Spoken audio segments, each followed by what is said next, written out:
말씀 제목이 감사해야 할 이유다라고 하는 제목으로 함께 은혜의 말씀을 나누길 원합니다.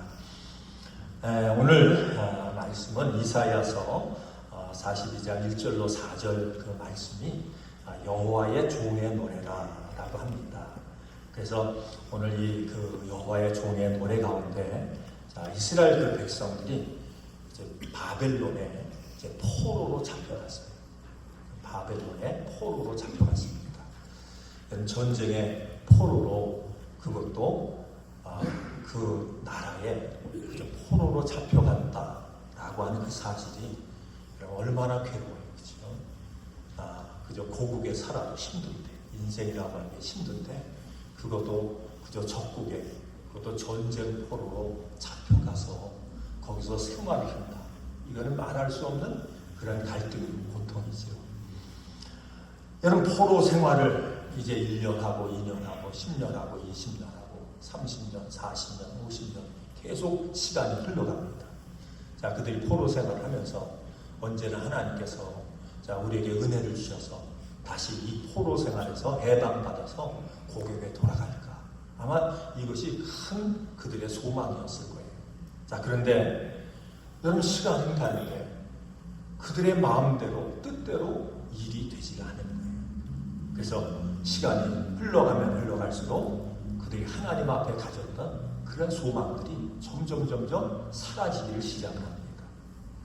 자, 그런데 여러분, 고국을 생각해 보면 고국이 뭔가 잘 돼야 되는데, 은혜스러운 소망의 소식이 들려야 되는데, 당시에 이스라엘 정치적인 그런 상황이 그냥 정치가 무너져서 무질서하고 너무나 암담한 그런 일들이 벌어지고 있다라고 하는 소식이 그들 가운데 들려지는 거예요. 자, 요즘 우리 미국에 살면서 우리 한국의 소식 들어보면 별로 좋지 않은 소식들이 많이 들리죠. 그렇죠?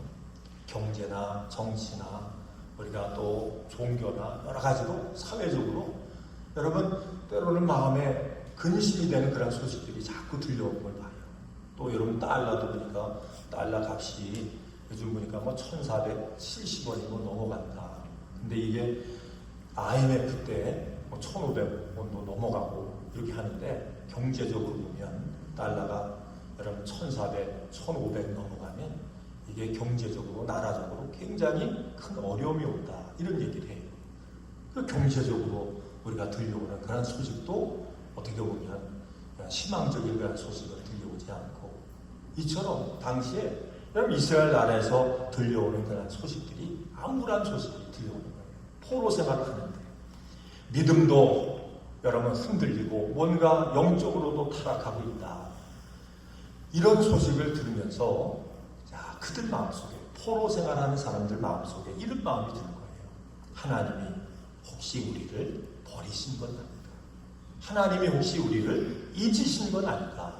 하는 그 절망 속에 그러한 포로 생활을 하는 수많은 사람들이 있었어요.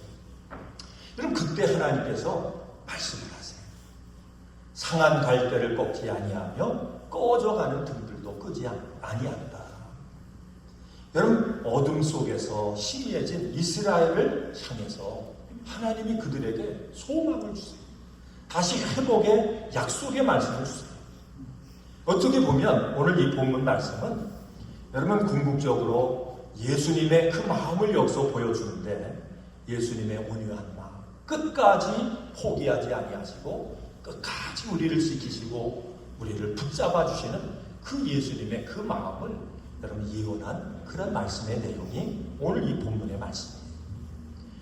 여러분, 즉 연약한 자를 정죄하지 아니하시고 넘어진 자도 그냥 내버려 두지 아니하시고 여러분 절망 가운데 있는 자를 다시 찾아가셔서 그를 만져주시고 회복해 주시고 치료해 주시는 그 하나님의 마음을 오늘 이 본문을 통해서 우리에게 말씀해요. 여러분, 사람의 마음도요, 어떻게 보면 갈대와 같고 여러분 등불과 같아요. 어떤 때는 여러분 마음이 밝게 그저 불처럼 타오르지만, 어떤 때는 바람에 흔들리면서 금방 꺼질 것 같은 그런 마음을 우리가 가지고 살 때가 종종 있습니다. 그럴 때마다 기도를 해도 기도가 잘 안 돼요.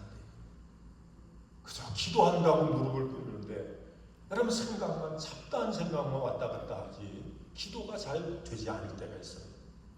마음이 지치고 상한 소리가 이 속에 들릴 때마다 미래에 대한 소망보다는 앞을 향해서 한숨이 나오고 절망 속에 사로잡히는 그런 때가 우리 가운데 있을 때가 있어요. 때로는 열심을 내고 싶은데 그저 열심을 내고 싶은 그런 마음은 있는데 몸과 마음이 따라오지 않고 자꾸 지치고 지칠 때가 있습니다. 그럼 바로 그때에 주님이 우리에게 오셔서 말씀해요. 나는 꺼져가는 등불도 끄지 않는다. 상한 갈대도 내가 꺾지 않는다. 여러분 주님의 마음은 어떤 마음이세요? 오늘 본문을 통해서 우리에게 말씀하는 거예요. 연약한 자를 다시 살리는 마음이에요. 넘어진 자를 다시 일으켜주는 그 마음이 주님이 우리를 향한 주님의 사랑의 마음이에요. 우리가 감사해야 할 이유가 여기 있습니다. 주님은 우리의 연약함을 보시고 우리를 버리시는 분이 아니다. 우리가 넘어져서 헤매는 그 모습을 보시고 무시하시고 방치하시는 그런 분이 아니라 상한 갈대와 같은 어떻게 보면 인간적으로 보면 쓸모없는 그러한 인생 같을지라도 그에게 다시 찾아오셔서 자 그를 일으켜 세워주시고 다시 힘을 주시는 그분이 우리가 믿는 우리 주님인 줄로 믿습니다. 그래서 여러분 주님은 인간과 달라요. 사람의 마음과 달라요. 상했다는 이유로 버리지 않으세요. 심히하다는 이유로 책망하지도 않으세요. 넘어졌다라고 하는 이유로 여러분 멀리하지도 않으세요. 우리가 열왕기상 19장 말씀에 보면 이 엘리야에 대한 기사가 나와요. 여러분 엘리야가 갈멜산에서 그런 우상을 섬기는 그런 선지자와 1대1, 450대 1로 전쟁을 했어요. 영적인 전쟁을 했어요. 그 영적인 전쟁 가운데 여러분 기적적으로 엘리야가 승리를 해요. 그가 기세가 아마 등등했을 거예요. 여러분 그의 믿음이 하늘을 찌를 만큼 그런 믿음의 담대함과 믿음의 충만함을 가졌을 거예요. 그 일이 있고 난 후에 여러분 이세벨이라고 하는 그 왕비가 이 엘리야를 죽이려고 그죠? 엘리야를 멸하려고 한다라고 하는 그 소식을 이제 엘리야가 듣게 돼요. 이 이세벨의 위협 앞에서 한순간에 이 엘리야의 그 기세 등등하던 그 마음이 그 믿음이 꺼져가는 등불과 같이 됐어요. 그는 광야로 도망을 합니다. 광야로 도망해서 하나님 앞에 이렇게 여호와여 넉넉하오니 이제 내 생명을 거두시옵소서 그렇게 말하면서 모든 것을 포기하려고 했어요. 그럼 그때 하나님은 엘리야에게 찾아오세요. 엘리야를 책망하지 않았어요. 엘리야에게 찾아오셔서 그저 하나님을 향해서 나를 죽여주시옵소서 내가 죽기를 바라나이다 했을 때 오히려 그에게 떡과 물을 주시며 그에게 쉼을 주셨어요. 세미한 소리를 통해서 그의 마음속에 용기를 주시고 다시 사명을 불리듯 하게 하셨어요. 여러분 하나님은 낙심한 엘리야의 꺼져가는 등불을 끄지 아니하시고 다시 그의 마음의 등불을 다시 불리듯 붙여주었던 모습을 봐요. 여러분 우리가 믿음의 삶, 인생을 살아갈 때 우리의 인생은요 한순간이라고 얘기하지 않아요. 여러분 인생을 지금까지 어떻게 사셨어요? 그저 하루, 일주일, 한 달, 1년 그렇게 살다 보니까 오늘 이 순간까지 왔어요. 그래서 우리의 인생이라고 하는 것은 한순간이 아니라 인생은 과정이라고 얘기해요. 여러분 우리가 인생을 살다 보면 우리가 이제 어려서 보면요 이제 다 여기 오늘 모이신 분들은 다 국민학교 다 나오셨죠, 그치? 초등학교도 나오고, 뭐 중학교 나오고 이렇게 다 학교도 다니고 그렇게 하셨어요.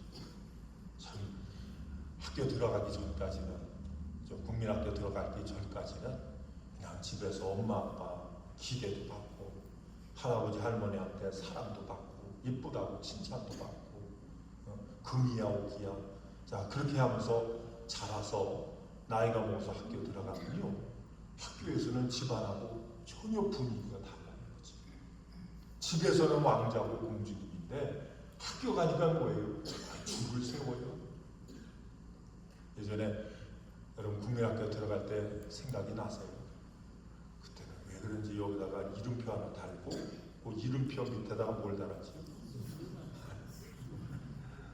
빨간 손수건인지 파란 하얀색 손수건을 여기다가 여기다 이름표 달고, 또 그런 기억이 안 나시는 분들은 좀 모르겠는데 하여튼 저만 해도 그래서 여기다 이름표 달고 그 밑에다가 손수건을 하나 달았어요. 왜 손수건을 달았어요?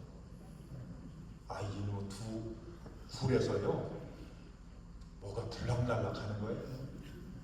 왜 그때는 그렇게 코가 많이 났는지 나오면 그리고 이게 쑥 들어가잖아요. 또 나와서 이게 흐르면 여기 입에 짭짤해요. 드셔보세요. 콧물 그러면 또 빨아먹어요. 또 어떤 데는 뭐에 소주 가서 이걸 이렇게 하잖아요. 그러면 그때는 뭐 빨래도 이렇게 빨리 안 했으니까 여기가 반질반질해져. 반질반질해져. 또 이거 해가지고 또 옛날에 보면 건빵 주면 시골에 건빵 줬는데 그 다음에 빵 주고 건빵 주고 이렇게 줬거든요. 그러면 그거를 그 손 가지고 그냥 먹고 또 따먹기 이렇게 해서 가위바위보 하나씩 내기, 그걸 돌려가면서 지금 그래도 병 안 나고 상거우면 참 그러죠. 근데 여러분 학교 들어가면 뭐 합니까? 뭐 기억도 가리키고 니은도 가리키고 아야어야도 가리키고 산수 1 더하기 1은 2도 가리키고 막 하잖아요. 근데 꼭 시험을 봐요. 그치? 중간고사도 보고 그 다음에 학기 말고사도 보고. 근데 시험을 보고 나면 시험이 아니라 시험을 보고 나면 성적을 비기죠. 성적을 비기면 1등도 있고 2등도 있고 그 다음에 뭐예요? 꼴등도 있어요. 그러니까 다 공부를 잘해서 다 1등만 하신 것 같아요. 다 얼굴들이. 근데 여러분 꼴등한 애는 꼴등하고 싶어서 꼴등했을까요? 아니에요. 꼴등하고 싶은 사람이 어디 있겠어요? 아니 학교 가기 전까지는 다 1등이었는데 다 공주님이고 다 왕자님인데 아니 학교 들어가니까 어느새 자기도 모르는 사이에 꼴등이 되는 거예요. 이런 꼴등이 됐으면 부모님이 꼴등 다 수미양가 그랬잖아요. 조그맣게 ABCD 했는데 하여튼 국민학교 수미양가 아니에요. 그거 가지고 다 가니까 다 가네. 다 가요. 엄마한테 보여주고 아빠한테 보여주니까 그때서부터 뭐 하는 겁니까? 그때 뭐 혼나는 거예요. 넌 이거밖에 못하냐? 네 친구는 밥을 못 먹겠냐? 옷을 못 먹겠냐? 넌 왜 이거밖에 못하냐? 그 혼나는 거예요. 그러면서 스스로 마음속에 난 왜 이거밖에 못할까? 좌절감이 있지. 난 왜 이거밖에 못할까? 열등감이 있지. 제가 이 말씀을 드리는 이유는 가만히 이렇게 돌아보면 그때 훌륭한 부모님이 이렇게 얘기했으면 얼마나 좋을까? 야, 아들아, 수고했다. 딸내마, 내가 수고했다.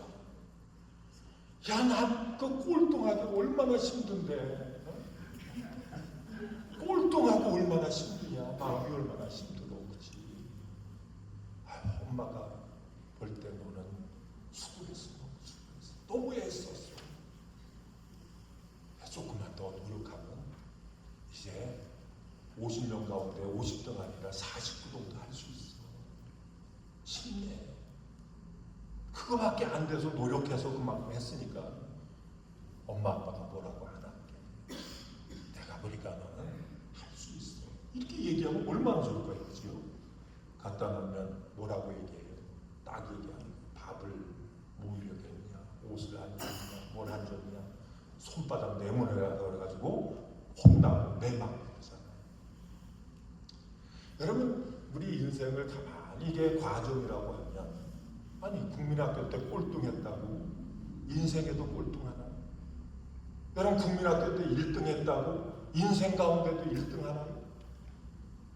살다 보면 그게 아니에요. 그죠? 그게 아니더라고요. 여러분, 또 고등학교 때 대학교 가요. 입시하면 뭐 한국에서 얘기하는 인류대학도 있고 그렇지 못한 대학도 있지. 그죠? 그러면요, 그때 또 상처가 되는 거예요.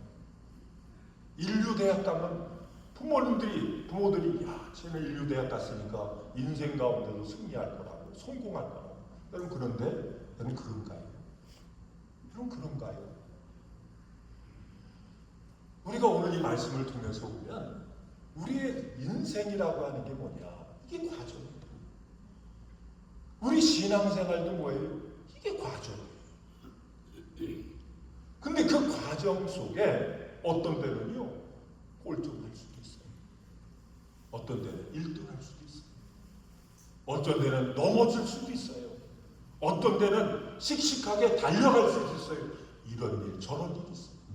많은 일들을 우리가 경험해요. 원하는 일도 경험하지만 원치 않는 그런 일들도 우리가 경험할 때가 있어요. 오늘 이 말씀을 통해서 보면 엘리야가 승리했어요. 그냥 세상적으로 1등했어요. 그가 성공했어요. 그런데 그 순간이 지나니까 지금 뭐 하고 있어요? 넘어졌어요. 꼴등하고 있어요.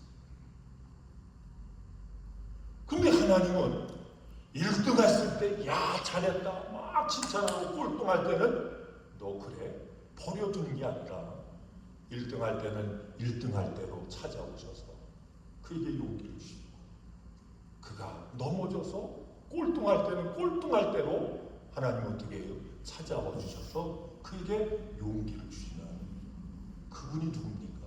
그분이 우리가 믿는 하나님이세요. 그래서 하나님은 낙심한 엘리야, 그저 꺼져가는 등불과 같은 그 엘리야에게 다시 오셔서 어떻게 하시죠? 그를 위로하시고 그에게 새로운 소망을 주세요. 우리가 감사해야 할 이유가 여기 있어요. 주님은 꺼져가는 등불을 끄는 분이 아니라 그 꺼져가는 등불을 다시 밝혀주시는 그런 분이세요. 여러분, 주님이 등불을 끄지 않는다라고 한 말은 어떤 말입니까? 그거는 우리 주님은 사랑으로 우리를 뭐 하시는 분이에요? 끝까지 우리를 붙잡고 인도하시는 그런 분이라고 합니다. 여러분, 예수님이 여러분 가족의 죄를 대속하기 위해서 이 땅에 오셨어요. 십자가 지시고 피 흘려 주셔서 우리의 모든 죄를 다 도말해 주셨어요. 그것도 부족해서 성령을 우리에게 보내주셨어요. 우리가 성령을 우리의 주님으로, 주인으로 모시고 사는 그 은혜를 주셨어요. 자, 그러면 성령이 우리에게 오셔서 하시는 일이 뭡니까? 성령이 오셔서 우리가 하시는 일은 깨닫게 하시는 일이에요. 깨닫지 못하면 책망을 통해서라도 우리를 깨닫게 하세요. 그리고 우리를 가르쳐 주세요. 그리고 가르쳐 주시기 위해서 때로는 상담자가 되셔서 우리에게 말씀해 주세요. 성령님은 또 우리에게 능력을 주셔서 우리가 감당하지 못하는 것을 감당할 수 있도록 우리 성령의 능력을 우리에게 공급해 주세요. 그러면 그 성령님이 우리에게 오셔서 하시는 일이 뭔가요? 그럼 성경을 통해서 보니까 우리를 뭘로 만들어 가시지요? 주님의 신부로 우리를 만들어 가십니다. 거룩한 신부로 우리를 준비하시고 만들어 가십니다. 한번 따라합니다. 나는 주님의 거룩한 신부입니다. 근데 그 거룩한 신부가 한순간에 만들어진 게 아니에요.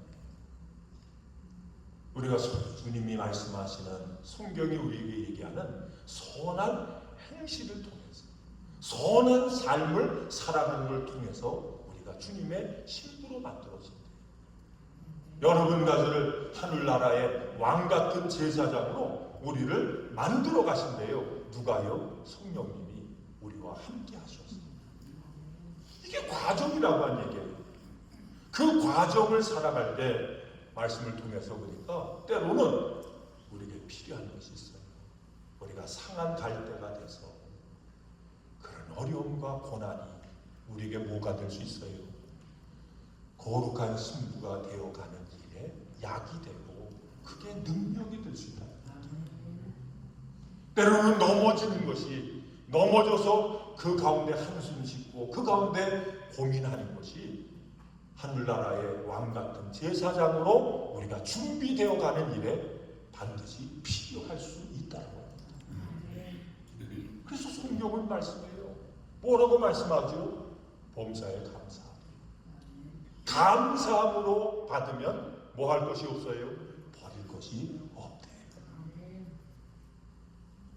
엘리야에게 승리도 필요하지만 그의 마음속에 두려움 속에요, 갈등의 시간도 필요하다고 합니다.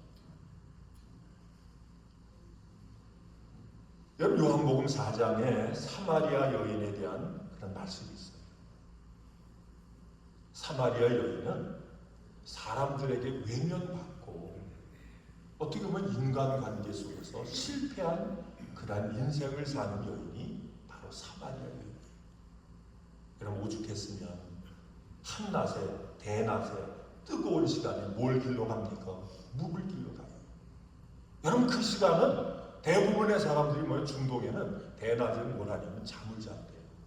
제가 옛날에 그리스를 갔는데, 그리스는 아침에 회사에 출근했다가 한 11시 정도 되면 집에 온대요. 그래서 집에 와가지고 점심 먹고 2시까지 낮잠을 잔대요. 그래서 낮잠 자고 2시에 또 직장을 가가지고 직장에 가서 일하고 저녁에 온대요. 나는 그렇게 하면 이게 일이 될까 말까 꼭 낮잠을 잔대요. 그 낮에는 하도 더우니까 일을 못한대요. 그 낮 시간엔 뜨거우니까 사람들이 뭡니까? 일도 안 하고 바깥에도 나다니지 않는 그런 시간인데, 이 여인이 대낮에 물을 들어갔어요. 왜 그랬을까요? 사람들을 피해서. 여러분, 한낮 뜨거운 시간에 물 빌러 나온 이 모습은 어떻게 보면 오늘 이 말씀처럼 인생에 있어서 이미 꺼져가는 등불과 같아요. 상한 갈대와 같아요. 그때 그 장소에 누가 찾아오셨죠? 우리 예수님이 찾아오셨어요. 그런 그 여인을 찾아오셔서 말씀하세요. 내가 주는 물을 마시는 자는 영원히 목마르지 않을 것이다. 그에게 새로운 빛을 주세요. 여러분, 예수님은 사람들에게 버려진 등불과 같은 그녀를 다시 생수로 회복시켜 주셨어요. 여러분, 교회는 뭐 하는 겁니까? 여러분, 교회는 왜 나오세요?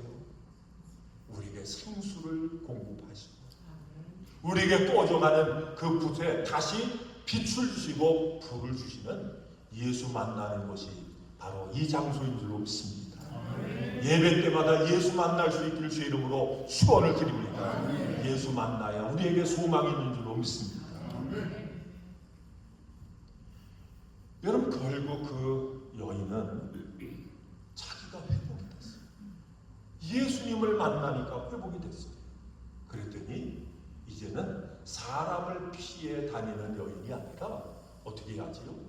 마을 전체에 그 사람들에게 찾아가서 복음을 전하는 사명자로 그의 인생이 변한 모습을 봐요. 여러분, 인생 가운데 우리가 절망도 있고 상처도 있고 아픔도 있고 고통도 있어요. 근데 성경은 우리에게 말씀해요. 그런 아픔이 있고 고통이 있고 환난이 있을 때 누구를 찾으래요? 환난 날에 나를 찾으래. 하나님을 찾으래. 우리를 온전케 하시는, 우리를 회복하시는 누구를 바라보라고 말씀합니까? 예수님을 바라봐라 말씀이에요. 우리가 주님 앞에 감사해야 할 이유는 여러분, 주님이 우리를 회복함으로 끝나지 않아요. 거기서 끝내지 않아요. 우리에게 뭘 주시는지 아세요? 이제 일어나서 다시 걸어가라. 너는 아직 끝나지 않아. 너에게 앞으로 할 일이 남았다. 우리를 사명자로, 일꾼으로 우리를 다시 세워주세요. 여러분, 베드로, 여러분 이야기 잘 아시지요? 그렇죠? 요한복음 21장에 보면 베드로는 예수님을 향한 뜨거운 사랑이 있었어요. 나는 절대로, 여기 있는 사람이 다 예수님을 배반해도 나는 절대로 예수님 배반하지 않을게. 나는 목숨 걸고 예수님 지킬 거예요. 용기가 대단했어요. 예수님을 잡으러 왔을 때, 여러분 군사들이 예수님을 잡으러 왔을 때 어떻게 했어요? 칼을 빼가지고요, 말구의 길을 내리칠 정도로 예수님을 살아가고 보호하기를 원했어요. 근데 결정적인 순간에 베드로의 마음에 두려운 마음이 있어요. 그렇잖아요. 우리가 인생 살다 보면 두려움이 있잖아요. 그렇죠? 여러분 육신의 질병이면 질병 가운데 두려움이 있잖아요. 그렇죠?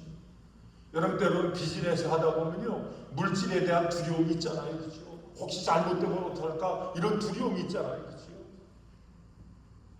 여러 가지 두려움들이 우리에게 엄습해 와요. 그런데 두려움 가운데 가장 큰 게 뭐예요? 죽음이에요. 그 죽음의 고통이에요.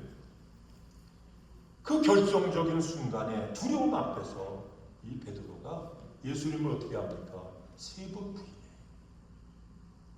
어떻게 보면 그의 영혼이 그 순간에 완전히 꺼져버린 등불과 같은 그런 모습이 어떻게 보면 베드로의 모습이에요.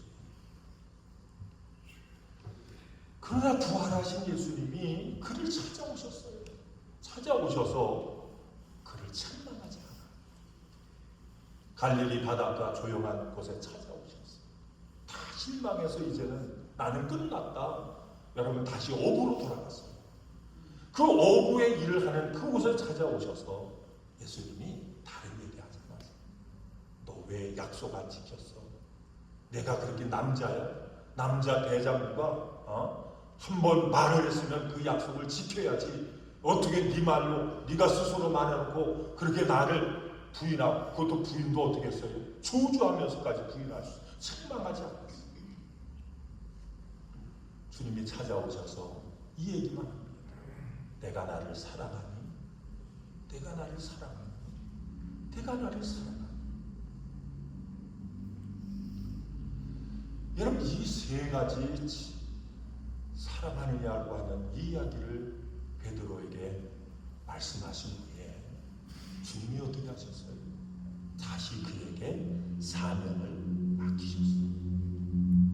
여러분, 책망 대신에 회복이에요. 정죄 대신에 새로운 기회를 그에게 허락해 주셨어요.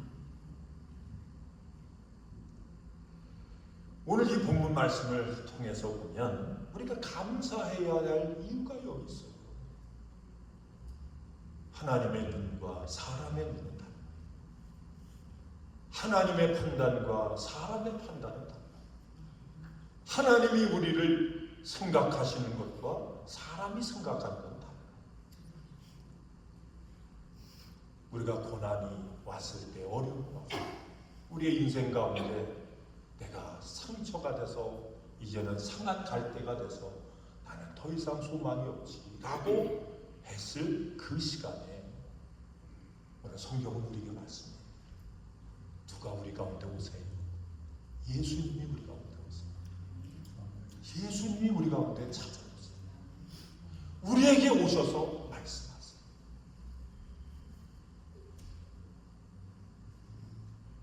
여러분, 주님을 바라보시길 주의 이름으로 축원을 드립니다. 사람의 말에 귀 기울인 게 아니라 성령께서 우리에게 말씀하시는 그 음성에 귀를 기울일 수 있기를 주의 이름으로 축원을 드립니다. 꺼져가는 등불이어도 우리 주님은 끄지 않으세요. 우리에게 오셔서 말씀해요. 너에게는 아직까지 뭐가 있다고요? 아직까지 해야 할 일인데, 아직까지 우리에게 소망이 있대. 누가 함께 하시면요? 우리 주님이 함께 하십니다. 오늘도 주님이 우리에게 오셔서 말씀하세요. 비록 연약하지만 지금 넘어져 있지만, 그러나 내가 너와 함께하면, 내가 너를 붙잡아주면 우리에게 다시 소망이 있대요. 제가요, 일부회 때도 그런 말씀을 드렸는데, 나는 생존충이에요. 생존충 이런 경험을 하는데, 오늘 새벽 몇시인지 1시부터인지 2시부터인지 하여간 설교를 꿈에서 설교를 했는데, 어디 소총을 받은 설교를 갔어요. 설교를 갔는데 설교를 몇 시간 하냐, 7시간 설교를. 그 사회 보는 목사님이 나와가지고, 목사님 설교 지금 7시간 했는데 앞으로 얼마나 더 하실 거예요? 그래가지고 제가 뭐라고 했는데, 아직도 멀었어요. 그랬어요. 아직도 멀었어요. 근데 그 설교 내용이 오늘 설교예요.